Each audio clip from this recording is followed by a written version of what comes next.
कुतुबुद्दीन बख्तियार काकी इस्लाम के महान सूफी बुजुर्गों में से एक थे। उनका नाम हिंदुस्तान की सूफी तारीख में बहुत इज्जत और मोहब्बत के साथ लिया जाता है। वे चिश्ती सिलसिले के बड़े सूफी थे और ख्वाजा मोइनुद्दीन चिश्ती के सबसे खास खलीफाओं में गिने जाते हैं। उनकी जिंदगी इबादत, फकीरी, मोहब्बत और अल्लाह पर भरोसे की ऐसी मिसाल थी जिसने हजारों लोगों के दिल बदल दिए। उनका जन्म लगभग 1173 ईस्वी में हुआ। उनकी पैदाइश एक जगह हुई जिसका नाम था औश। कुछ रिवायतों में फरगाना या तुर्किस्तान का इलाका भी मिलता है। उनके वालिद का नाम ख्वाजा कमालुद्दीन था। वे एक नेक और धार्मिक इंसान थे। बचपन से ही कुतुबुद्दीन बख्तियार काकी बहुत शांत, कम बोलने वाले और अल्लाह की याद में रहने वाले बच्चे थे। जब वे छोटे थे तभी उनके वालिद का इंतकाल हो गया। इसके बाद उनकी वालिदा ने बड़ी मेहनत और सब्र से उनकी परवरिश की। उनकी वालिदा चाहती थी कि उनका बेटा सिर्फ दुनियावी इंसान न बने बल्कि इल्म और दीन का बड़ा आलिम बने, इसलिए बचपन से ही उन्हें कुरान शरीफ और इस्लामी तालीम दी गई। वे पढ़ाई में बहुत तेज थे और कम उम्र में ही कुरान याद कर लिया था। जैसे जैसे उनकी उम्र बढ़ी, उनके दिल में अल्लाह की मोहब्बत और बढ़ती गई। वे दुनियावी चीजों से ज्यादा इबादत में दिल लगाते थे। जब वे जवान हुए तो इल्म हासिल करने के लिए कई शहरों का सफर किया। उन्होंने कुरान, हदीस, फिक़्ह और तसव्वुफ की तालीम बड़े बड़े उस्तादों से हासिल की। इल्म की तलाश उन्हें आखिरकार हिंदुस्तान तक ले आए। उस समय हिंदुस्तान में सूफी सिलसिले तेजी से फैल रहे थे। जब उन्होंने अजमेर में ख्वाजा मोइनुद्दीन चिश्ती के बारे में सुना तो उनके दिल में उनसे मिलने की तीव्र चाह पैदा हुई। जब पहली बार वे ख्वाजा गरीब नवाज की खानकाह में पहुंचे तो उनका दिल रो पड़ा। ख्वाजा साहब की सादगी, नूर और मोहब्बत ने उन्हें पूरी तरह बदल दिया। उन्होंने उसी वक्त ख्वाजा साहब के हाथ पर बैत कर ली और उनके मुरीद बन गए।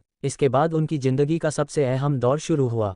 उन्होंने अपने उस्ताद की खिदमत में कई साल बिताए। वे दिन रात इबादत करते, गरीबों की सेवा करते और अपने नफ्स को खत्म करने की कोशिश करते। ख्वाजा गरीब नवाज उनसे बहुत मोहब्बत करते थे और कहते थे, कुतुबुद्दीन एक दिन बहुत बड़े वली बनेंगे। उनकी फकीरी इतनी मशहूर थी कि कई कई दिन बिना खाना खाए गुजार देते, लेकिन कभी शिकायत नहीं करते। उनका भरोसा सिर्फ अल्लाह पर था। इसी दौरान एक मशहूर वाक़या हुआ जिससे उन्हें काकी कहा जाने लगा। कहा जाता है कि एक बार उनके घर खाने के लिए कुछ नहीं था। उनकी बीवी बहुत परेशान थी। अभी अचानक घर में काक यानी रोटी जैसी चीजें दिखाई देने लगीं। यह अल्लाह की तरफ से करामत थी। इसके बाद लोग उन्हें बख्तियार काकी कहने लगे। धीरे धीरे उनकी रूहानी ताकत और शोहरत बढ़ने लगी, लेकिन वे हमेशा खुद को छोटा समझते थे। वे कहते थे, असली वली वही है जो खुद को सबसे छोटा समझे। कुछ समय बाद ख्वाजा गरीब नवाज ने उन्हें दिल्ली जाने का हुक्म दिया ताकि वहां लोगों की रहनुमाई करें। उस समय दिल्ली तेजी से बढ़ता हुआ शहर था, लेकिन वहां गरीबों और जरूरतमंदों की हालत बहुत खराब थी। जब वे दिल्ली पहुंचे तो उन्होंने एक छोटी सी खानकाह बनाई। वहां हर धर्म और जाति के लोग आते थे। वे किसी से नफरत नहीं करते थे। उनकी खानकाह में हमेशा गरीबों के लिए खाना होता था। उनकी सबसे बड़ी खासियत थी तवक्कुल, यानी सिर्फ अल्लाह पर भरोसा। वे कभी धन जमा नहीं करते थे। जो कुछ आता उसी दिन गरीबों में बांट देते। धीरे धीरे उनकी शोहरत पूरे दिल्ली में फैल गई। लोग दूर दूर से उनसे मिलने आने लगे। उनके चेहरे पर ऐसा नूर था कि लोग उन्हें देखते ही रो पड़ते थे। उस समय के कई बादशाह भी उनका सम्मान करते थे, लेकिन वे कभी सत्ता और दौलत के करीब नहीं गए। उन्होंने हमेशा फकीरी और सादगी को चुना। उनकी जिंदगी हमें सिखाती है कि असली ताकत पैसे में नहीं बल्कि अल्लाह पर भरोसे और अच्छे किरदार में होती है। यही वजह है कि आज भी उनका नाम मोहब्बत और इज्जत से लिया जाता है। कुतुबुद्दीन बख्तियार काकी अब दिल्ली में सिर्फ एक सूफी बुजुर्ग नहीं रहे थे, बल्कि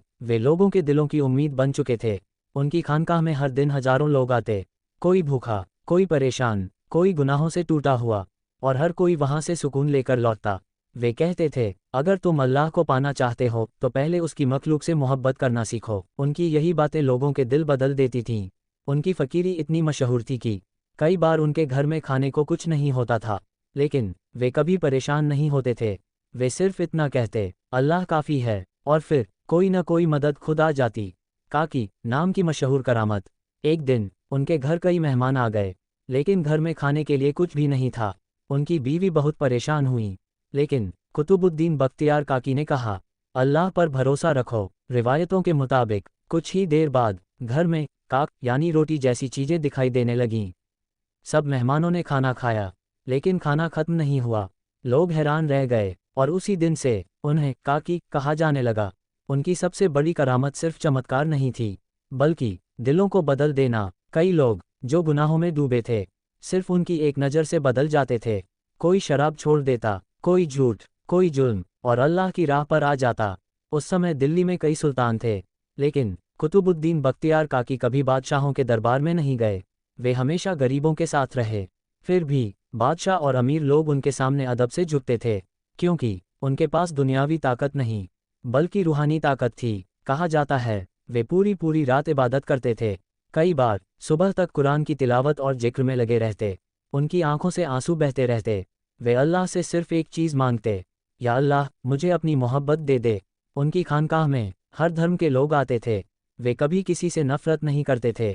उनका कहना था, नफरत दिल को अंधेरा कर देती है, मोहब्बत इंसान को अल्लाह के करीब ले जाती है। धीरे धीरे उनकी उम्र बढ़ने लगी, लेकिन उनकी इबादत कम नहीं हुई। एक दिन वे एक महफिल ए समा में बैठे थे। वहाँ अल्लाह की मोहब्बत में डूबा कलाम पढ़ा जा रहा था। उसे सुनते सुनते वे रोने लगे। उनका दिल अल्लाह की मोहब्बत में इतना डूब गया कि वे बेहोश हो गए। कुछ समय बाद उन्हें एहसास हो गया कि अब उनका आखिरी वक्त करीब है।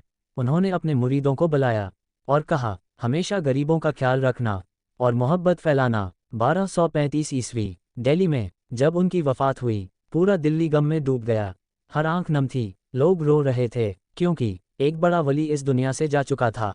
आज कुतुबुद्दीन बख्तियार काकी दरगाह पूरी दुनिया में मशहूर है। हर साल हजारों लोग वहां जाते हैं, दुआ करते हैं और सुकून पाते हैं। असली ताकत अल्लाह पर भरोसे में है। गरीबों की मदद सबसे बड़ी इबादत है। मोहब्बत नफरत से ज़्यादा ताकतवर है। सच्चा इंसान वही है जो दूसरों के काम आए। कुतुबुद्दीन बख्तियार काकी ने हमें सिखाया, अगर दिल में अल्लाह की मोहब्बत हो तो इंसान दुनिया बदल सकता है।